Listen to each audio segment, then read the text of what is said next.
Hi there, this is David, and welcome to the top 10 best modern turn-based JRPGs. Turn-based JRPGs are what I grew up with, it's what I know, and it's what I love, and they were all over the place, back on the NES, the Game Boy, the SNES, and the PlayStation. But, as the genre fragments, more and more developers branch out, and they experiment constantly, and those traditional turn-based battle systems are becoming more and more scarce. So here, I wanted to take the time to look at all the modern systems that we have and highlight the best that there is to offer. Number 10. World of Final Fantasy. Released for the Switch, PS Vita, PS4, Xbox, and PC. I see a Final Fantasy game, I play it. Maybe I'm a glutton for punishment because, unlike Dragon Quest, you never really know what you're going to be getting into with Final Fantasy.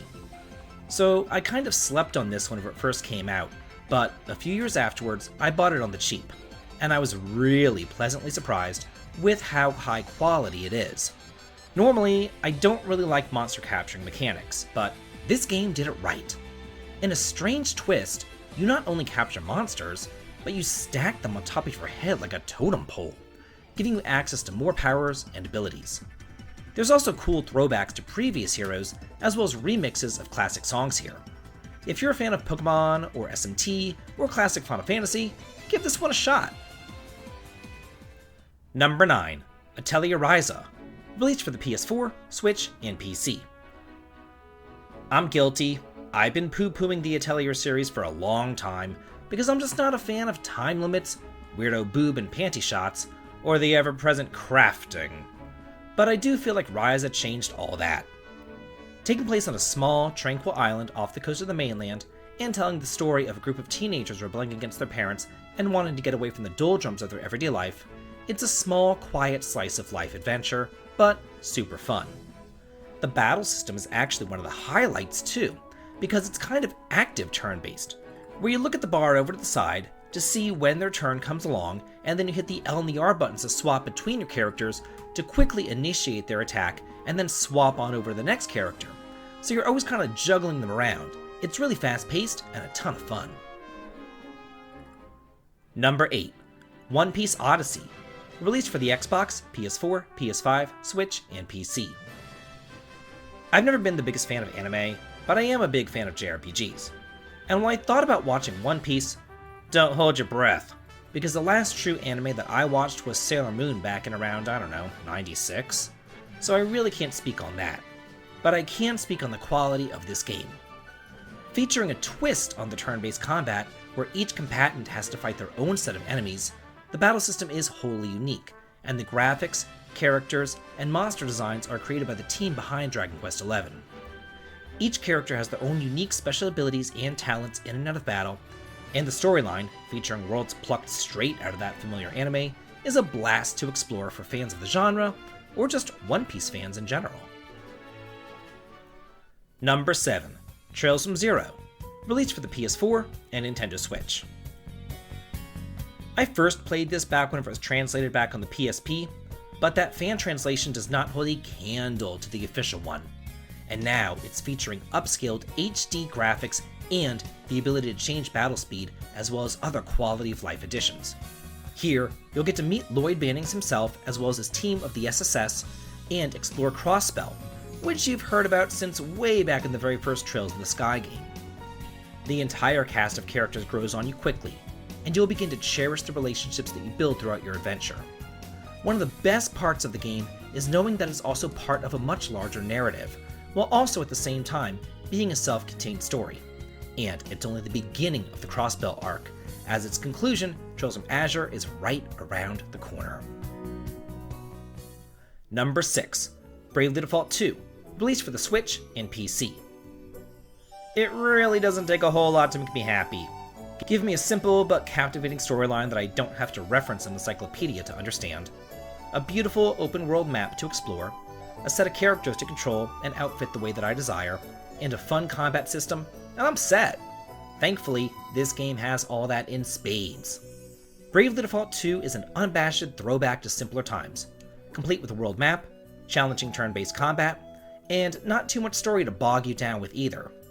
The crystals are back with a vengeance, and it's up to you to travel to the 4 regions of the world to restore the crystal's powers, fight the evil asterisks holding the job classes, and finally, bring peace to the land. Let's hope that this one's sold enough to get a Bravely Default 3, or maybe even a Bravely collection of those games still stuck back on the 3DS. Number 5. Shin Megami Tensei 5, released for the Switch. I've always had a love-hate relationship with the SMT series. I wasn't really introduced to it until about the PS2 era, when my nostalgia goggles were definitely off. And while I love Nocturne and Digital Devil Saga, the personas really weren't my cup of tea. I much prefer the simple, straightforward story and focus on combat and exploration of the mainline series. So I was thrilled when SMT 5 came out for the console, and while it can be notoriously difficult, it's really not too bad if you keep up with your demons, recruiting, fusing, and evolving them appropriately. Slow and steady does win the race here, as you make your way further out in the post-apocalyptic landscape. Each region is super complex, filled with tons of secrets. You could spend hundreds of hours exploring and still not find everything. Number 4. Octopath Traveler 1 and 2, released for the Switch, Xbox, PS4, PS5, and PC. This game series needs no introduction, and while the first was just released on the Switch and the PC, the second's coming out for everything. And here you can choose to follow the paths of 8 separate heroes, each complete with their own powers and storylines. It's set in a gorgeous HD 2D environment with turn-based battles. The world is open, and you can explore it at your leisure, recruiting whichever characters you would like, and going in whichever order you would like as well. Each town and area is just wholly unique, very inviting, and just draws you into its vast world. The graphics are stunning and showcases to the world that old school gaming is not dead. It can thrive and flourish in this modern age. And most importantly, you don't have to have played one to enjoy the other. They're both entirely standalone games. Number 3. Yakuza Like a Dragon, released for the PS4, PS5, Xbox, and PC. When the Yakuza series went turn-based, no one was happier than me. Especially because it wasn't some bastardized version of turn-based. This was the real deal, inspired by the great granddaddy of them all, Dragon Quest. Complete with the most absurd job classes that you've ever seen, as well as some pretty absurd storylines and side quests. It's still a kind of open world, sandboxy experience, but linear enough for me to enjoy too. It's a good starting point for anybody new to the series, like me, and it's pretty funny with a Dragon Quest twist. Ichiban constantly equates everything that he does to his favorite game as he turns his gritty adventure into something sweet. The game was actually such a hit that from now on, the entire Like a Dragon series will all be turn-based.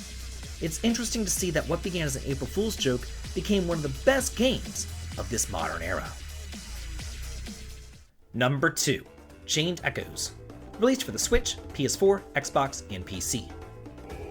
All the cool kids are talking about this game, and for good reason. People just know a good game whenever they see it. Evoking the 90s era, and truly channeling Final Fantasy III goodness, this hits all the nostalgia notes in all the right ways, while still being its own thing.